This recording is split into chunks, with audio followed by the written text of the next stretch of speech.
స్తుతించేటువంటి బాధ్యతను నాకు అనుగ్రహించాం. ఈ దినానికి మిమ్మల్ని స్తుతిస్తున్నాం. మీ వాక్యము ఏమైనది ప్రభువా, మరి మేము పరీక్షించుకునే బదులు చేయడానికి సహాయం చేయండి, కనికరించండి. వాతావరణం విశ్వాసించుకోవాల్సిన మనం చేస్తూ కృతజ్ఞత చెల్లిస్తాం. వెనగచ్చలు గ్రహించగల మనసు, ఆచరించగల జీవితం మా హృదయాలు దయచేయండి. ఈ వాక్యం నాకు కాబట్టి ప్రభువా, సరి చేసుకునేటువంటి తరుణం ఇచ్చినందుకు స్తోత్రం చెల్లిస్తాం. యేసు ప్రభువు నామమున ప్రార్థిస్తున్నాం తండ్రి. కొరింథీయులకు రాసిన పత్రిక 10వ అధ్యాయం.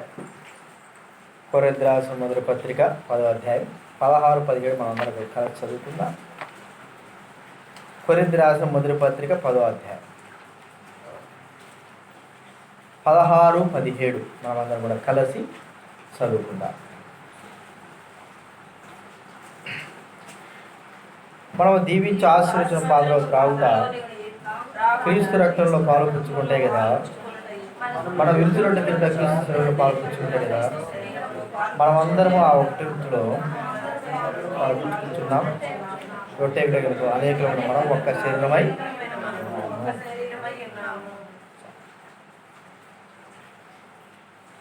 మొదటి తిమోతి రాసిన పత్రిక 3వ అధ్యాయం 15వ వచనం. తిమోతి రాసిన మొదటి పత్రిక 3వ అధ్యాయము 15వ వచనం. అందరం కూడా చదువుకుందాం.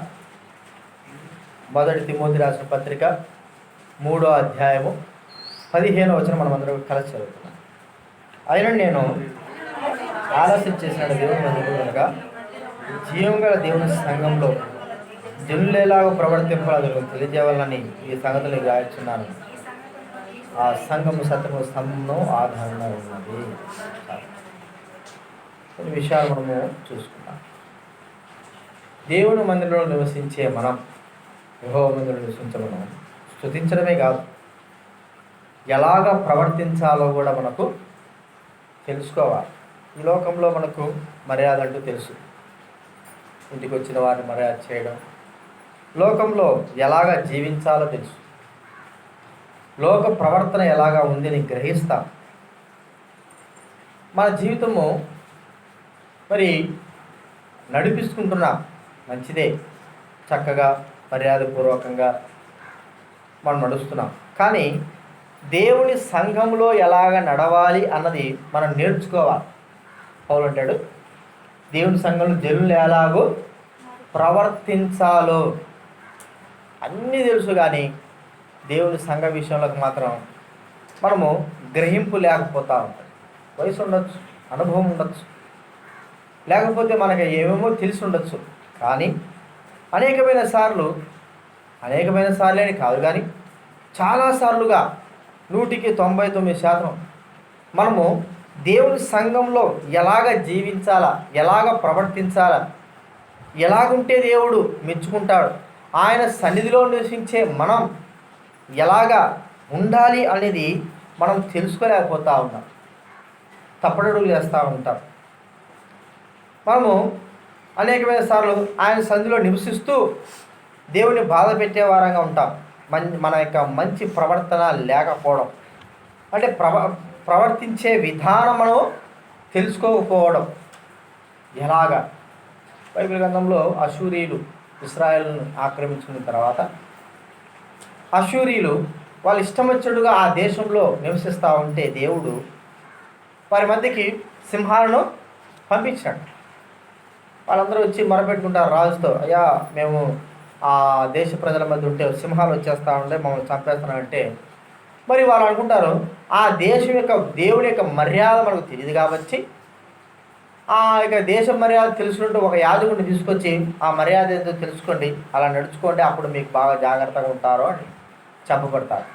మరి ఏ దేశానికి వెళ్ళినా కూడా, ఏ ప్రాంతానికి వెళ్ళినా కూడా ఒక మర్యాదపూర్వకంగా, ఒక పద్ధతి ప్రకారంగా మనము జీవించాలి. మన ఇష్ట ప్రకారం జీవించడానికి అది మన ఇల్లు కాదు, లేదా మన గ్రామం కాదు. మన గ్రామమైనా సరే ఒక పద్ధతి క్రమము అనేది మనము తెలుసుకోవాలనేది మనము గుర్తించాలి. ఇప్పుడు దేవుని సన్నిధిలో మనం నివసిస్తున్నా, దేవుని సన్నిధికి వస్తున్నాం, ప్రార్థిస్తున్నాం, అనేక దినాలుగా మన దేవుని సన్నిధిలో దేవుని సన్నిధి యొక్క వాక్యాన్ని ఉంటున్నాం. అయితే దేవుని సన్నిధిలో ఎలాగ ప్రవర్తించాలనేది దైవవాక్యంలోనే వ్రాయబడింది. అది మనం తెలుసుకోవాలా. అన్నీ తెలుసుకుంటాం, అన్నీ నేర్చుకోవాలని చూస్తాం, కానీ ఏది నేర్చుకోవాలో అది నేర్చుకోం, ఏది విడిచిపెట్టాలో అది విడిచిపెట్టాం, ఏది ప్రాముఖ్యమైందో దాన్ని గుర్తించాం. ఎలాగ జీవించాలో గ్రహింపు లేకోకుండా అనేకమైన సార్లు మనం బ్రతుకుతూ ఉంటాం. అది దేవునికి ఇష్టకరమైనది కానే కాదు. సరే, ఇప్పుడు ఎలాగ జీవించాలా అనేది మనం గుర్తిస్తే కొన్ని విషయాలు మనం చూసుకుందాం. చాలా సంఘంలో, దేవుడి సంఘంలో మనం ఎలాగ ప్రవర్తించాలా, ఎలాగ ఉండకూడదు, ఎలాగ ఉండాలా అనే విషయాలు సుమారు 30 విషయాల కంటే చాలా ఉన్నాయి. అయితే వాటిలో కొన్ని మాత్రమే, ఒక 2, 3 అంత మాత్రం మనం చూసుకుందాం. చూడండి, మనం ఎలాగ జీవించాలి. ఇక్కడే ఒక మాట వ్రాయబడింది. 3వ అధ్యాయంలోనే 15వ వచనంలో లాస్ట్ లైన్ చదవండి ఎవరైనా. సత్యమునకు స్తంభమును ఆధారమునై ఉన్నది. సత్యమునకు స్తంభం, సత్యము అనేది మనం గుర్తించవచ్చు. చూడండి, ఈ లోకము సత్యముగానే ఉండమని చెప్తాం కదంటే అది మనకు బాధ. అయితే మనుషులు ఎలా నడుస్తున్నారు? సత్యంగానే నడుస్తారు.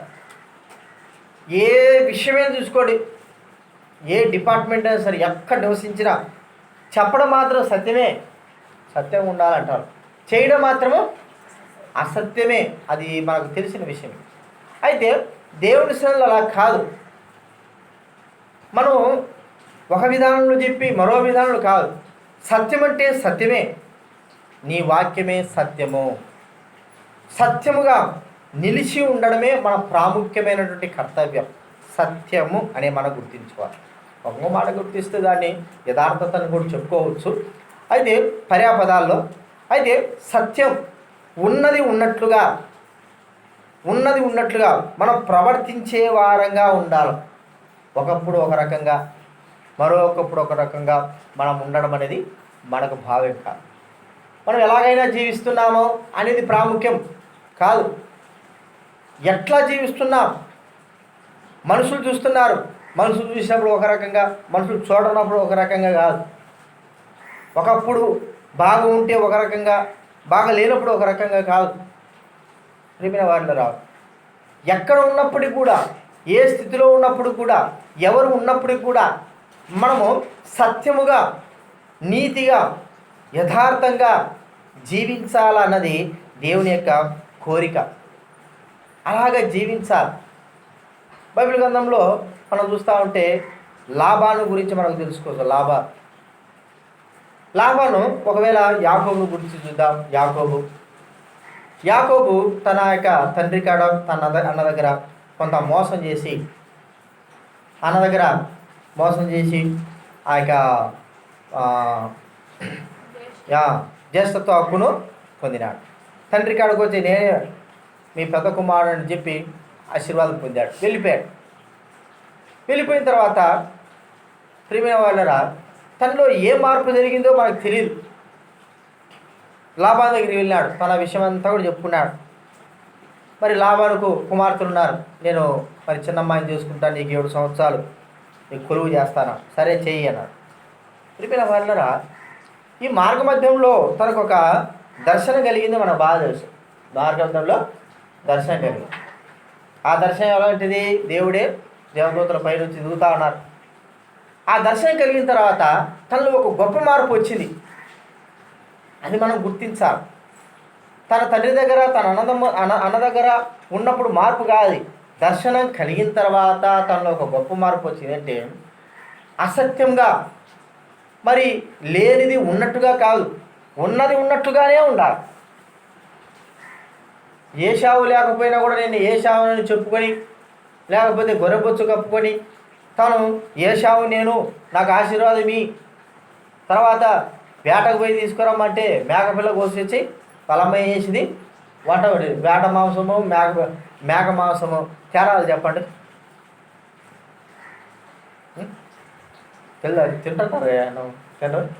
వేట మాంసం, మామూలుగా గొర్రె మాంసం. వేట మాంసం ఎప్పటికి కూడా గట్టి ఉంటుంది, ఏదైనా సరే. అది జింకది కావచ్చు, కుందేలు కావచ్చు, ఏదైనా సరే. గొర్రె మాంసం ఒక రకంగా బాగా ఉడికిపోతుంది, గట్టిగా ఉంటుంది, మెత్తగా ఉంటుంది. నాటుకోడికి అర్థమైందా, బాయిలర్ కోడికి తేడా ఉన్నట్టు అంతే, ఇంకేం లేదు అక్కడ. కానీ తిన్నాడు. ఈ తినిన తర్వాత అది కూడా మోసం చేసేసాడు. ఎట్లా చేశాడు, మోసం చేశాడు. సరే ఎన్ని అయిపోయినాయి. అయిపోయిన తర్వాత ఆ దేవుడు ప్రత్యక్షమైనాడు.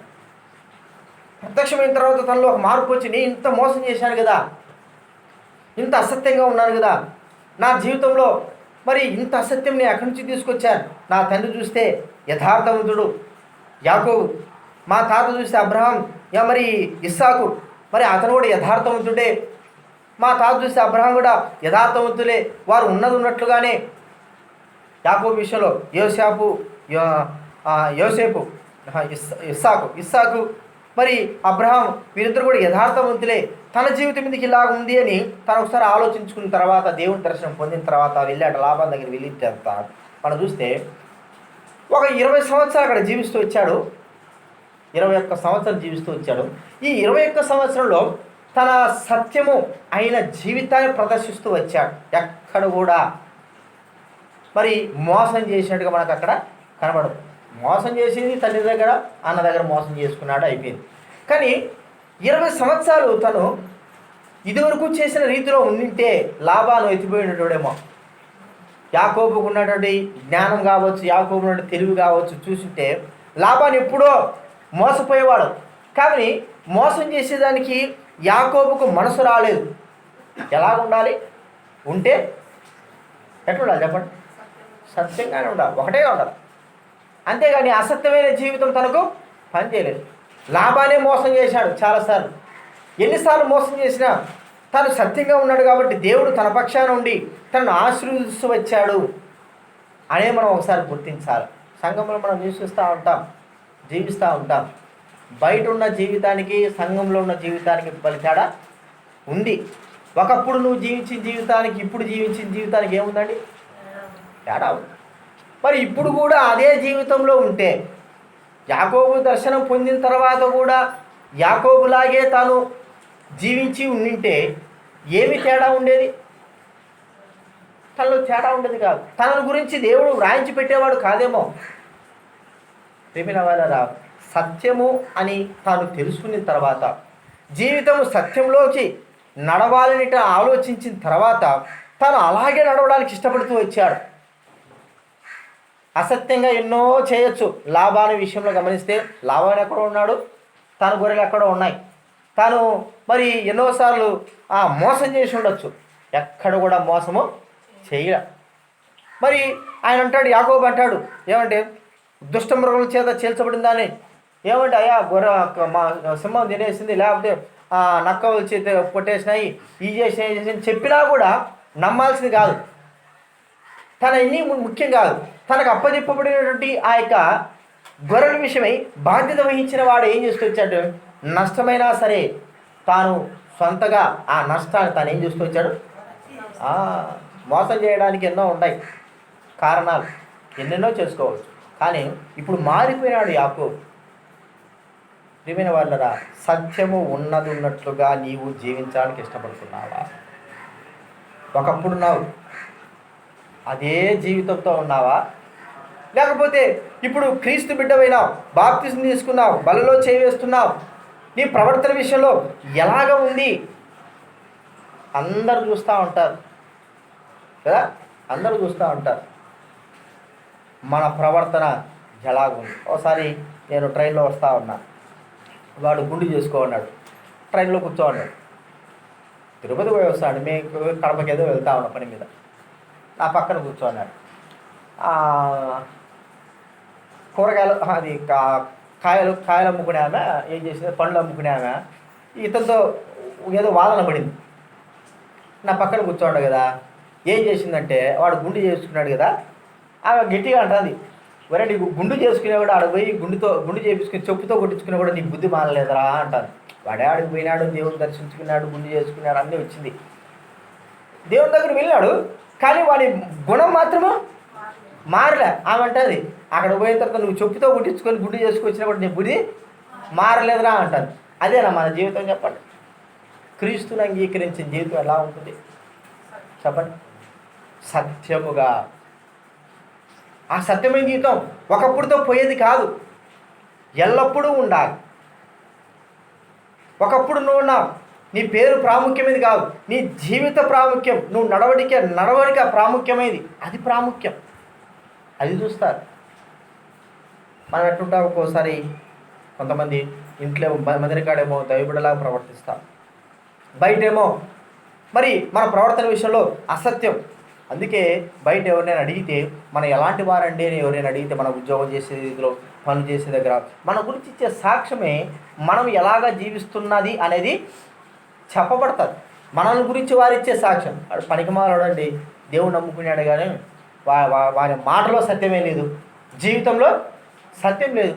పనికిమాలాడు, అసలు అబద్ధికుడు, మోసగాడు. దేవుని దగ్గరికి వస్తాడు, ఎందుకు వస్తాడు? ఆ దేశప్రభు దగ్గరికి వస్తాడు, ఎందుకు వస్తాడు అర్థం కాదు. చాలామంది వింటూ ఉంటాం. అలాంటి స్థితిలోకి మనము రాకూడదు. సంఘంలో ఎలా ఉండాలా? ఆయన సన్నిధిలో ఉన్న మనం ఎలా ఉండాలంటే సత్యముగా. మన స్థితి ఏ స్థితిలో ఉన్నా, ఏ పరిస్థితుల్లో ఉన్నా సత్యంగానే జీవించాలి.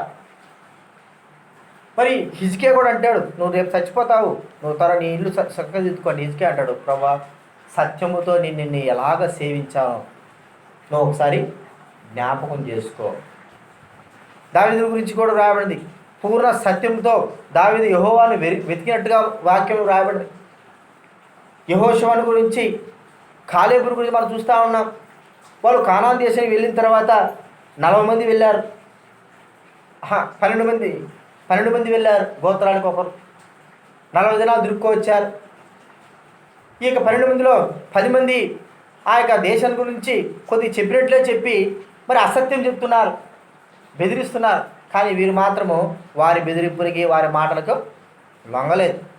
ఒకవేళ అని ఉండొచ్చు, రేపు మేమందరం కూడా ఇంటే చెప్తారు, నువ్వు కూడా ఏం చేయాలా అంటే చెప్పాడు ఏంట కదా. ఆహాబు గురించి మీకు తెలుసు, ఆహాబు గురించి, యెహోషాపాతుని గురించి. ఆహాబు యుద్ధానికి వెళ్ళాడు. పోయేటప్పుడు యెహోషాపాతు అంటాడు, యెహోవా ప్రవక్తలు ఒకడైనా లేడా మనం విచారించడానికంటే? ఒకడు ఉన్నాడు, వాడు ఎప్పుడు చూసినా నా గురించి ఏం చెప్తాడు? నా గురించి ఇదే చెప్తాడు కాదు, వాడు మంచి మాట ఏం చెప్పాడు. కానీ అక్కడికి వెళ్ళి సరే ఎవరైనా సరే పిలుచుకోరాపా అంటాడు. ఈ బండరోతు పోయి సైనికుడు, అయ్యా అందరూ రాజుకు అనుకూలంగా చెప్తారు, నువ్వు కూడా అదే మాట ఏం చేయాలా, అదే మాట చెప్పాయా అంటే, చెప్తే ఏం పోతుంది చెప్పండి? ఏం పోదు, చెప్తే ఏం పోదు. గణపరుస్తాడు, ఇంకా రాదు. ఓ రాజా నీకంటే ఎవరు, నువ్వే బలవశాలి, అది ఇది అని చెప్పినాకో ఏమవుతుంది చెప్పండి? ఏమవుతుంది? బాగా మంచి బహుమానాలు ఇస్తాడు. రాజా నువ్వు పోవద్దు, నువ్వు సస్తావు, నీ ఇష్టము, నేను చెప్పిందాను, నీకు దేవుడు తోడుగా ఉన్నాడు అన్నా అనుకో. రాజు ఏం చేస్తాడో తెలుసు, నీకాకు తెలుసు, నీకా అనే వ్యక్తికి తెలుసు. సత్యంగా ఉంటే నాకు చెరసాలనేది తప్పదు. కానీ తప్పలేదు, తాను దేవుడు చెప్పినటువంటి మాట ప్రకారంగా చెప్పి తీరాల్సిందే. కష్టం వస్తుంది, బాధ వస్తుంది, నష్టం వస్తుంది అని మనం అసత్యానికి వెళ్తే దేవుడు అవమానపరిచినట్టు వాడుతో. ఈర్మ్యా మనం చూస్తూ ఉంటే ఎన్నిసార్లు దేవుడు చెప్పమని చెప్పాడు కదా, నువ్వు చెప్పిందే చెప్పాలి. ఎక్కడ చెప్పాలా చెప్పండి? ఎక్కడ చెప్పమన్నాడు? దేవుడి మందిరానికి ఆరాధించడానికి వచ్చినటువంటి ప్రజల మధ్య దేవుడి ద్వారం దగ్గర నిలబడి చెప్పు. ఏమని చెప్పాలా?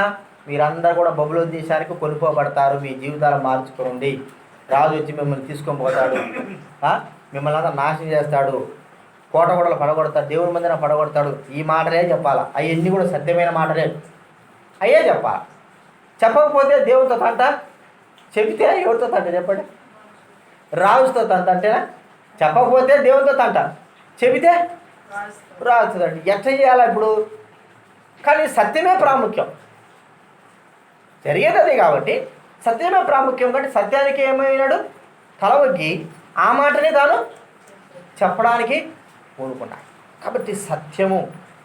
నష్టం వచ్చింది, బావిలో వేశారు, బురదలో వేశారు, చెరసాల్లో వేశారు, కొట్టారు, ఎంతో వచ్చింది. కానీ ఎప్పటికైనా సరే సత్యమే గెలుస్తుందని తెలిసి, సత్యమే నిలబడుతుందని తెలిసి ఆ మాటలు చెప్పడానికి ఇష్టపడ్డాడు. చివరికి ఇశ్రాయేలు అందరూ కొనుకోబడతాయి, చెరసాల వేయబడతా ఉంటే, సంఖ్యల చేత బంధింపబడితే ఈర్మ్యాను మాత్రం ఏం చేశారండి? వదిలిపెట్ట, నీ ఇష్టం, ఇక్కడ ఈ దేశం అంతా నువ్వే తిరగచ్చు, నీ ఇష్టం వచ్చిన తిరగచ్చు అని చెప్పారు. కాబట్టి సత్యమునకు మనము ఎలా ఉండాలా? నమ్మిన వారంగా ఉండాలి. మనం ఏదైతే నమ్మామో, ఏదైతే జరిగించాలో కోరుకున్నామో, ఎలాగైతే జీవించాలో కోరుకున్నామో అలాగే ఉండాలి. ఎక్కడైనా సరే మనము చదువుకున్న స్థలాల్లో కావచ్చు, పనిచేస్తున్న స్థలాలు కావచ్చు, వెళ్ళే స్థలాలు కావచ్చు, అలాగే ఉండడానికి మనం ఏం చేయాలి? ఇష్టపడాలి. మనమే కాదు, మన పిల్లలు కూడా అలాగ ఉండడానికి మనం ఏం చేయాలండి? ఇష్టపడాలి. అలా నడిపించాలి. పిల్లలు అబద్ధం ఆడుతూ ఉంటారు, లేకపోతే ఏదో చిన్న చిన్నగా మోసాలు చేయాలని ఇష్టపడుతూ ఉంటారు. ఎందుకంటే అపవాది లోకంలో పిల్లల్ని మరి మానవ హృదయాన్ని ఆలోచించి అలాగ నడిపించేవాడుగా చూస్తూ ఉంటున్నాం. కానీ మనమే కాదు సత్యంలో నడిచేది, మన పిల్లలు కూడా ఆ సత్యంలో నడవడానికి కొరకు మనం ఏం చేయాలండి? ఏం చేయాలి? ఏం చేయాలి? దాని కొరకే ప్రయాసపడాలి. పిల్లల్ని అలాగ పెంచుకోవాలి. అందుకే 3 యోహాను రాసిన పత్రిక చూడండి, 1వ అధ్యాయం 4వ వచనం. యోహాను రాసిన 3వ పత్రిక 1వ అధ్యాయం 4వ వచనం.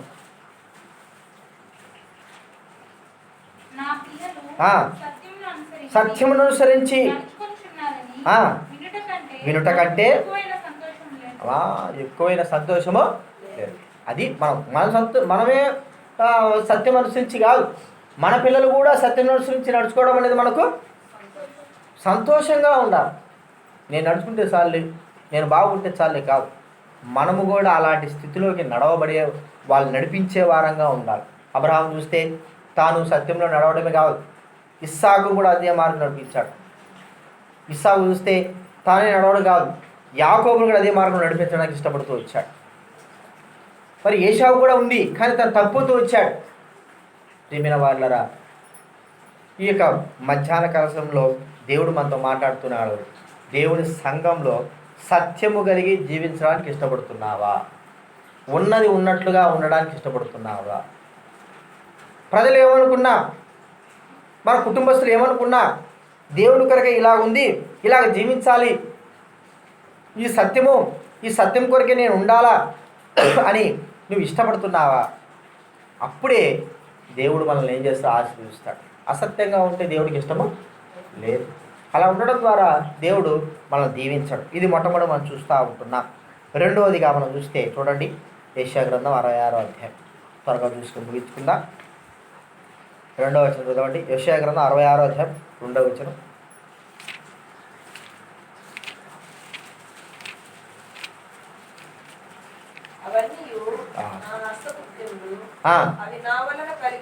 కలిగినవి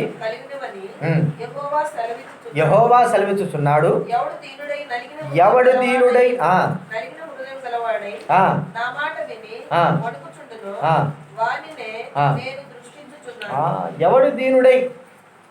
నలిగిన హృదయం గలవాడై నా మాట వినువనుకుంటున్నాను. దీనత్వం సంఘంలో ప్రతి దైవబిడ్డకి కావాల్సినటువంటి అతి ప్రాముఖ్యం ఏంటంటే దీనత్వం.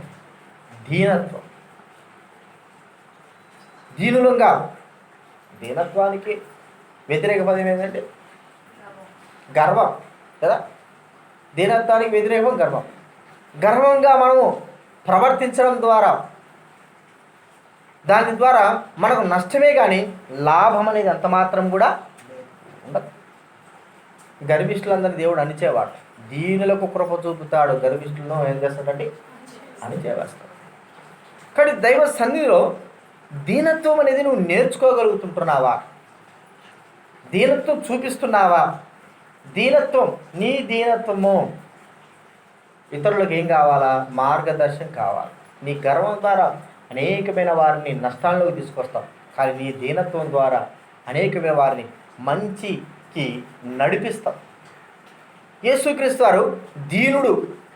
ఆయన దీనత్వం ద్వారా మరి ఈ లోకంలో మనం ఆయనను చూసి నేర్చుకుంటున్నాం. ఎంత దీనం కలిగిన వాడండి. ఆయన దీనత్వం ద్వారా మనం మంచి నేర్చుకుంటున్నాం. ఆయన దీనత్వం ద్వారా మనం సరైన మార్గంలో ఉంటున్నాం. ఆయన దీనత్వం ద్వారానే దేవునికి ఇష్టంగా ఉండడానికి దేవుడు మనకు తోడ్పడతాడు.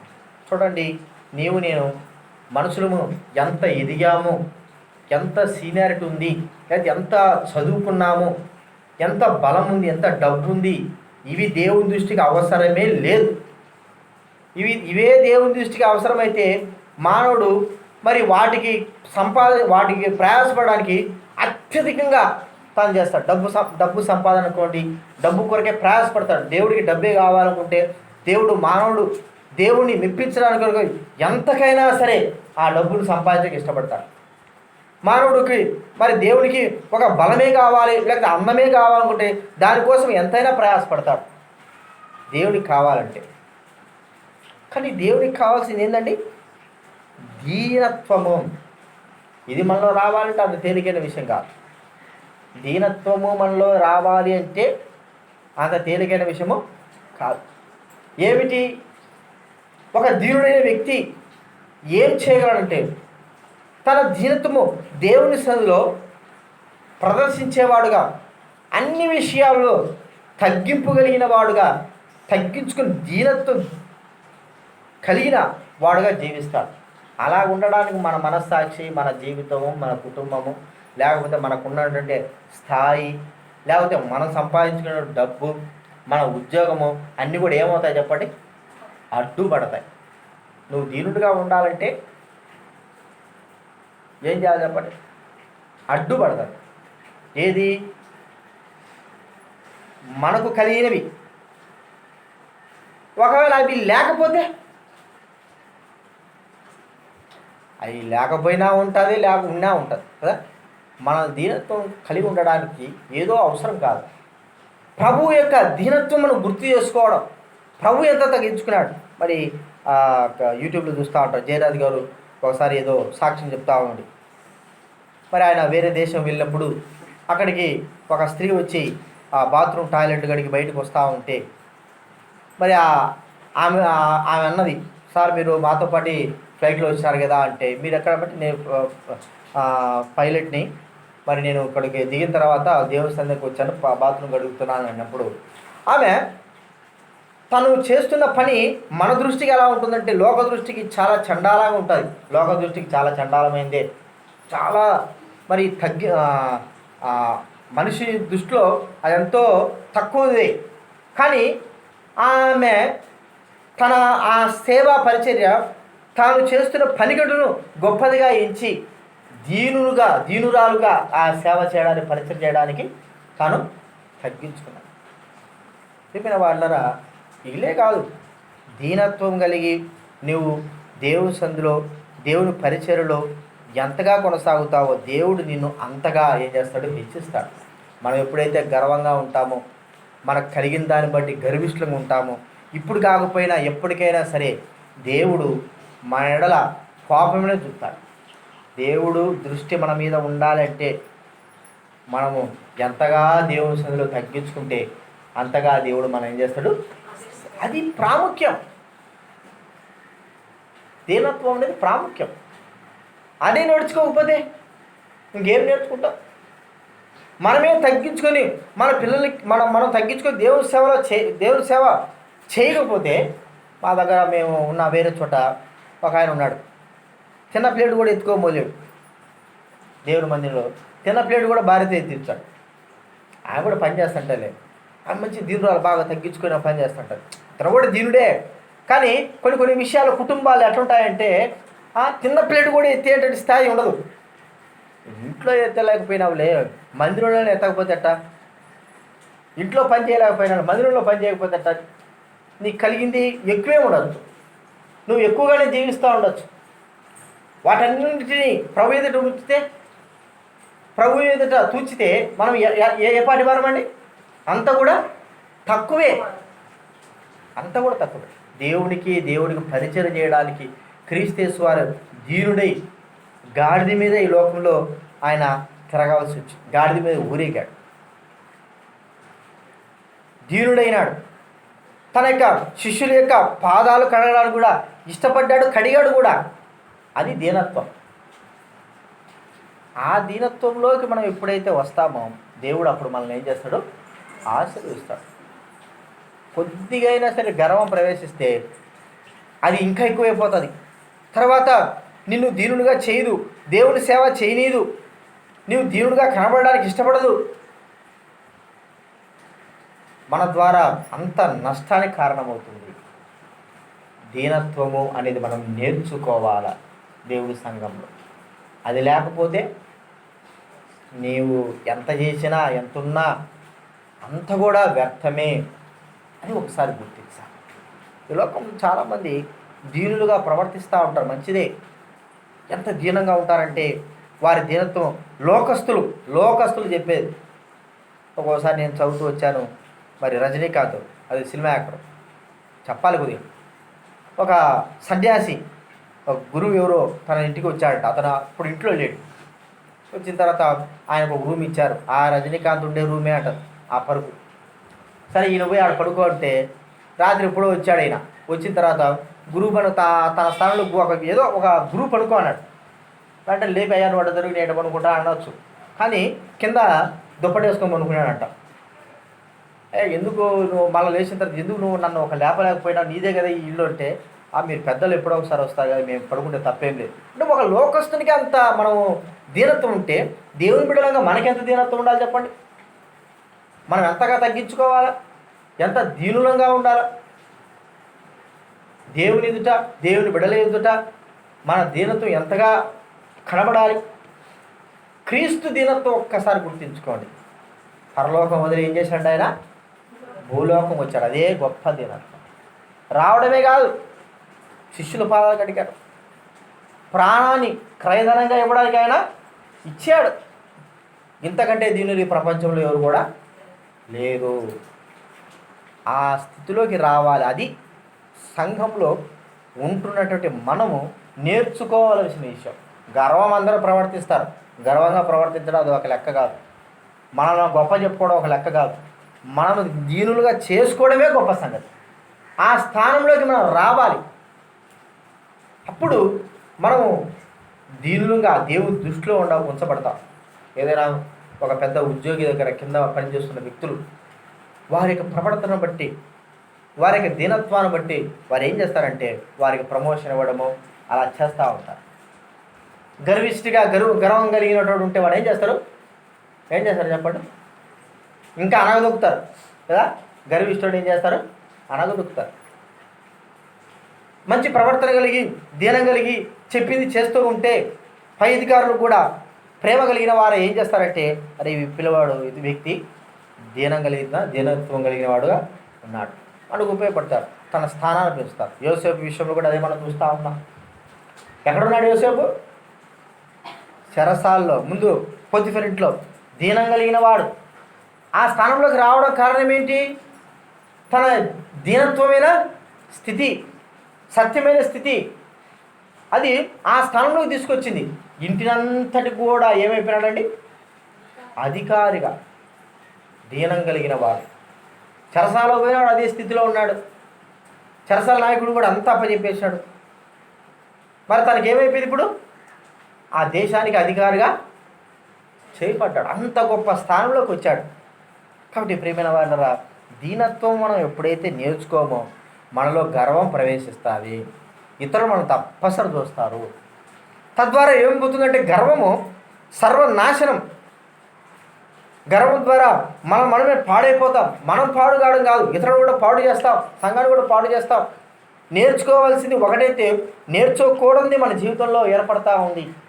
నేర్చుకోవాల్సింది ఏంది మన జీవితంలో నేర్చుకోవాలి? ఇప్పుడు చెప్పేది దీనత్వం నేర్చుకోవాలి. అయితే మన జీవితంలో ఏం కనపడతా ఉంటుంది? గర్వం కనపడితే అందరూ చూడరని అనుకోవద్దు. ప్రతి ఒక్కడు కూడా ప్రతి మానవుని ఏం చేస్తూ ఉంటాడు? గమనిస్తూ ఉంటాడు. నీకు మందిరానికి వచ్చినంత మాత్రాన, మన గొప్ప స్థాయిని అంత మాత్రాన నువ్వు ఎలాంటి వాడువో చెప్పగలరు. నువ్వు ఏ స్థితిలో ఉన్నో చెప్పగలరు. నువ్వు ఎలాగా దీవిస్తున్నావో చెప్పగలరు. ఎంత దీనం కలిగిన వాడు చెప్పగలరు. ఏమైనా వాళ్ళరం అది మనం గుర్తించుకోవాలి. ఆ దీనత్వంలోకి మనం రావాలి. ఇది ఎన్నోదిగా చూసినామండి? రెండవదిగా. మూడవదిగా చూడండి, 2వ తెస్సలోనికి రాసిన క్షమించాలి హెబ్రీ 6:10. హెబ్రీ 6:10. హెబ్రీ రాసిన పత్రిక 6వ అధ్యాయం 10వ వచనం.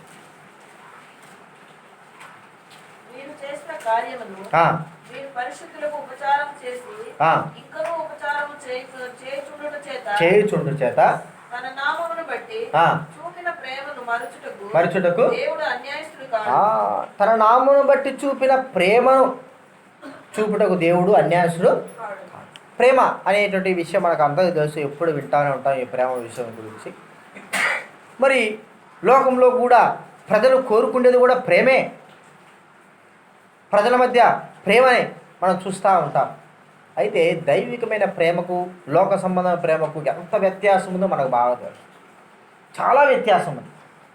అయితే లోక ప్రేమ కాదు మనం కలిగి ఉండాల్సింది, దైవికమైన ప్రేమ మన జీవితంలో ప్రాముఖ్యమైనది.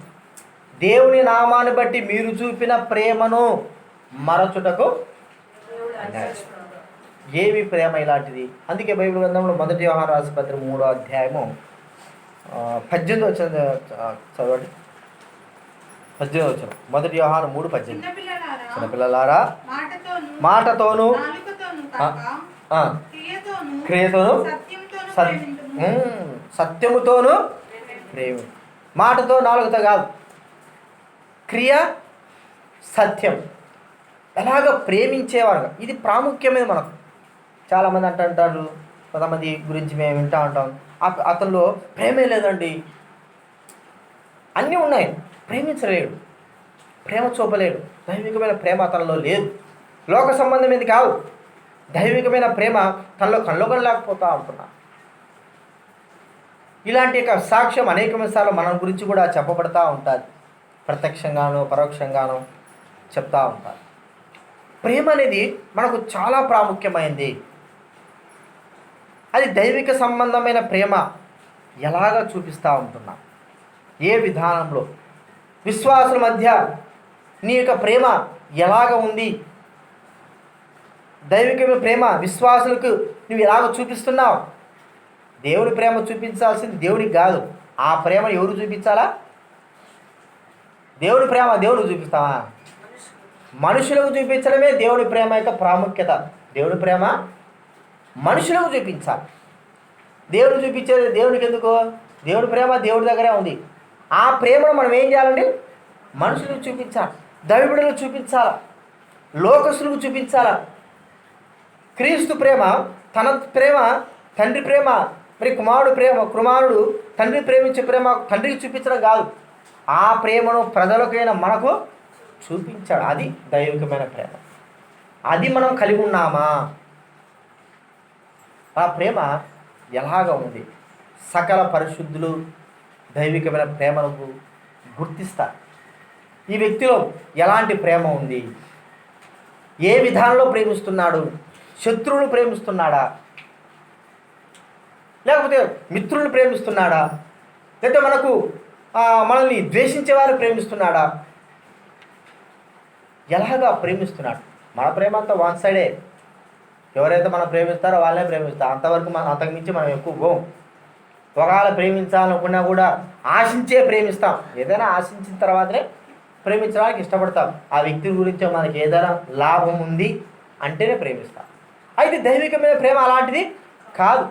సంఘంలో దైవికమైన ప్రేమ ఎప్పుడైతే మనం జీవిస్తామో మన హృదయాల్లో, తప్పనిసరి ఆ ప్రేమకు ఆకర్షితులు అవుతారు. దేవుని కొరకై మనం చేసే ప్రేమ చూడండి. ఒకసారి మరి కొండపాడులో, గుంటూరు దగ్గర కొండపాడులో ఉన్నప్పుడు ఒక అవిశ్వాసి ప్రసాద్ అని, కరెంటు ప్రసాద్, అతను పచ్చి విగ్రహాల దిగు ఒకసారి పోతాంట, ప్రార్థన కాదు దేవతల దగ్గర పోతాంటారు. కానీ వాళ్ళ భార్య దేవుని సన్నిధికి వస్తారు. అతను దేవుని సన్నిధి నడిపించాల. మంచి మంచి మాటలు, మంచి పలుకులు ఉన్నాయి, కాదని చెప్పడం లేదు. అతనికి మనకు మధ్య బాగా మంచి అవగాహన అనేది ఉంది. కానీ ఇప్పుడు ఆ వ్యక్తిని మనం తీసుకురావాలి. ఎలాగ రావాలి? ప్రభు సన్నిధిలో ఆ వ్యక్తిని ఎలాగ నడిపించాలా? సమయం వచ్చినప్పుడు ఆ సమయాన్ని మనం ఏం చేయాలా? ఉపయోగించుకోవాలి కదండి.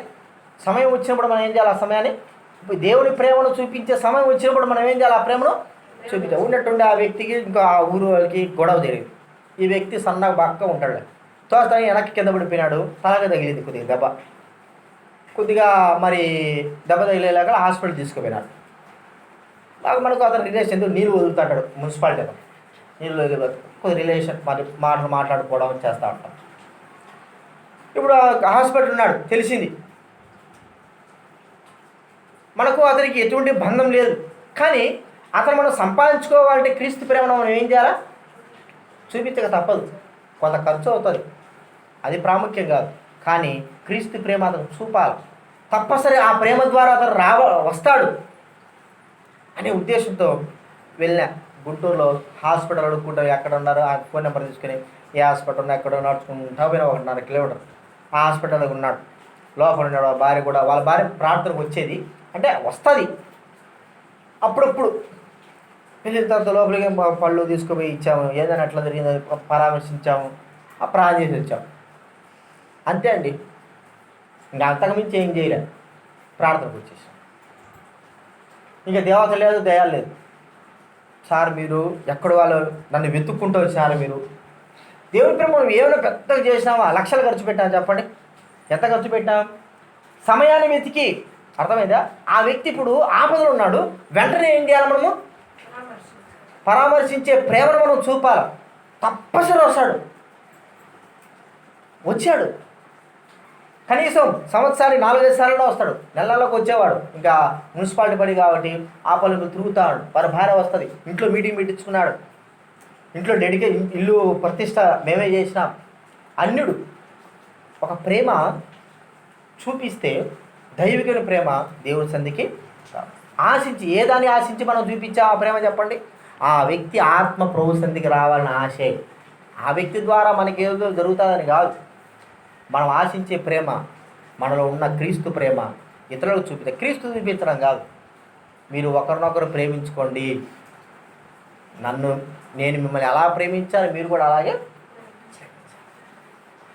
అప్పుడే ప్రియమైన వాళ్ళు ప్రభు సంధికి వస్తారు. ఆ ప్రేమను కలిగి ఉండాలి మనం. అది లేదు మన జీవితాల్లో. ఆ విషయం మనం గుర్తించలేకపోతున్నాం. ఉందా? కొంతైనా సరే దైవికమైన ప్రేమను మనం కలిగి జీవిస్తున్నామా? నడుచుకుంటున్నామా?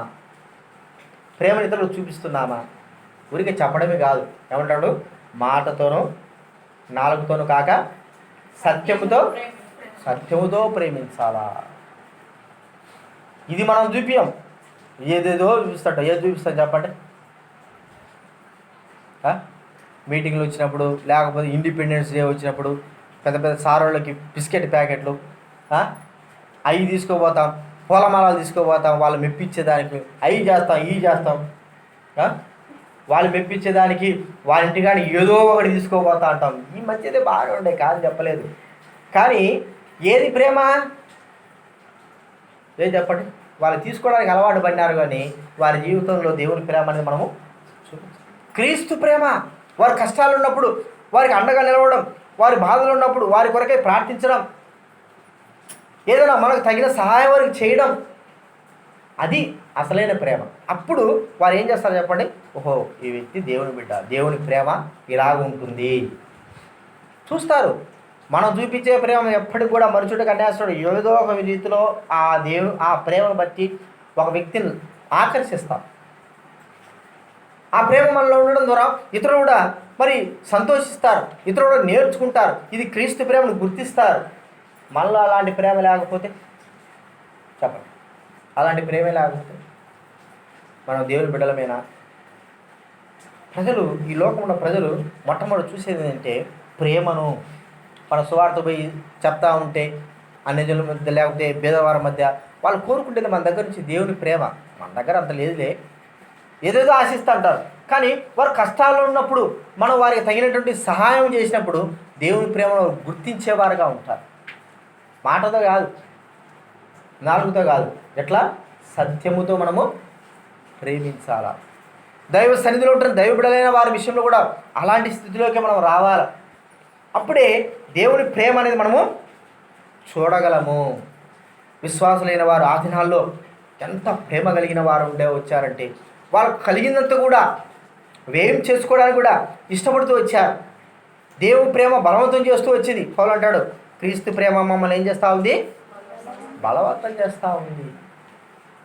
ఆ ప్రేమను బట్టి ప్రియమైన వాళ్ళ అపుస్తకం మనం చూస్తూ ఉంటే ఎంతో నష్టంలో బాధలో ఉంటున్నటువంటి దైవబిడ్డల వారు ఒకరికొకరు సంపూర్ణంగా ప్రతి అవసరం తీర్చుకుంటూ వచ్చారు. దేవుని ప్రేమను రుజువుపరుస్తూ వచ్చారు. కష్టాలు ఉన్న వారు గుర్తించి వచ్చారు, నడుస్తూ వచ్చారు. అది అసలైన ప్రేమ. అంతేగాని లోకంలో చూపించే ప్రేమ, మన ప్రేమ అది ఎప్పటికైనా చెడిపే. గుర్తించుకుందాం. మనకు ఉండాల్సిన దైవికమైన ప్రేమ ఉందా? దేవుని సన్నిధిలో నివసిస్తున్నాం మనము, దేవుని సన్నిధిలో ఉంటున్నాం మనము, దేవుని జీవం గల దేవుని సన్నిధిలో ఎలాగ నడుచుకోవాలని తెలపబడిన మనము ప్రేమ ఉందా? దీనత్వం ఉందా? సత్యము అనేది మనం జీవిస్తున్నామా? ఇంకా ఎన్నో ఉన్నాయి. ఒక్కొక్కడు గుర్తించుకుంటే మనం ఒక్కొక్కడు ధ్యానించుకుంటా ఉంటే సమయం ఎంతో ఉంటుంది. కానీ ఈ మూడింతల విషయాలు మన జీవితంలో ఎప్పుడైతే నిలిచి ఉంటామో అప్పుడు ప్రభువుకి ఇష్టకరమైన వారంగా ఉంటాం. ఒకవేళ దాంట్లో తప్పైనామా పరీక్షించుకుందాం, క్షమాపణ కోరుకుందాం. ప్రభువా నన్ను క్షమించు, సత్యంలో నేను లేను. పైకి ప్రార్థనకు వచ్చినప్పుడు మాత్రమే ఉంటాం కదండి. ఒరిస్సా ఎస్ దాస్ అని అస్కాలో ఉన్నాడు ఒక ఆయన. దేవుని సేవకు ఇప్పుడు ఇటీవల కూడా మన దగ్గర 2 నెలలు ఉండిపోయాడు. యాక్సిడెంట్ అయింది అతనికి. ఆయన దగ్గరకు వచ్చే వాళ్ళందరూ కూడా 100% దైవబిడ్డలు వస్తారు. బీదవాళ్ళు దొంగతనం చేసుకుని బతుకునేవాళ్ళు. అర్థమైందా? దొంగతనం చేసుకుని బతుకుతారు. కొంతమంది పని చేసుకుంటారు. 190% మాత్రం దొంగతనం చేసుకుంటారు. ప్రార్థనకు వస్తే మాత్రం ఎంత భక్తిగా ఉంటారో, అసలు దొంగతనమే ముట్టరు. ఎక్కడ మందిరం ఎక్కడుండి ఎక్కడ సామాన్ వేసినా అక్కడ అక్కడే ఉంటాయి.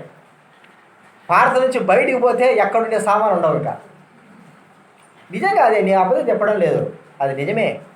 వాళ్ళు ఎందుకు డైరెక్ట్ వాళ్ళని అడిగినా, ఎందుకు మీరు దొంగతనం చేసుకుంటా ఉన్న అలవాటు ఎక్కడ పని కుదరలేదు, అందరూ మోసం చేస్తున్నారు, ఇటు కుదరలే అని మేమే దొంగతనం చేయడం ప్రారంభించుకున్నాం. పోతారు 2-3 నెలలు ఆ మద్రాసుకో, బెంగళూరుకో, హైదరాబాద్కో పోయేస్తారు. దొంగతనాలు చేసుకొని వచ్చేస్తారు. డబ్బు దొంగతనం చేయడమో, బంగారు నగలు దొంగతనం ఏదో ఒకటి చేసుకుని వస్తారు. మందిర కాడ కూర్చుంటారు. మందిర కాడ ఇంకా ఎంత భక్తులు కూర్చుంటారో చెప్పడానికి లేదు, అంత భక్తిగా ఉంటారు. కానీ మరి చేసేదండి దొంగతనం. మన పరిస్థితి ఏం చెప్పండి? మందిరంలో ఏమో భక్తులా కూర్చుంటా, బయటకు పోతే ఎట్టుంటారు చెప్పండి? అంతే, ఇంక దానికి సంబంధం ఏం లేదు. కాబట్టి ప్రజలు చూస్తారు, ఈ వ్యక్తి దేవుని బిడ్డ కాదా, ఈ వ్యక్తి పలికెట్టుంది, సత్యంగా ఉన్నాడా, దీనత్వం ఉన్నాడా. ఒకవేళ దేవుని ప్రేమ, దేవుని గురించి చెప్తున్నాడు కదా, దేవుని ప్రేమ ఎంతవరకు ఉంది ఇంతలో, ఎంతవరకు దేవుని ప్రేమను గుర్తిస్తున్నాడు, చూపిస్తున్నాడు అనేది చూస్తారు. ప్రేమిన వాళ్ళరా, ఎవరో చెప్పారు కాదు, కానీ క్రీస్తు వలె ఉండడానికి కొరకే మనము సిద్ధపడాలి.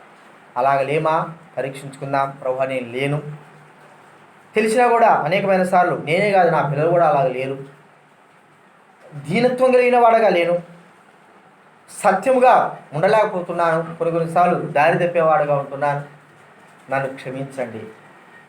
ప్రేమ కలిగిన వాడుగా, ప్రేమతో జీవించేవాడుగా నా జీవితాన్ని నీవు మార్చుకోవాలి. అంటే మనం ప్రార్థన చేసుకొని యోగ్యంగా బలలో మనము చేయలేదు. ప్రార్థన చేసుకుందాం.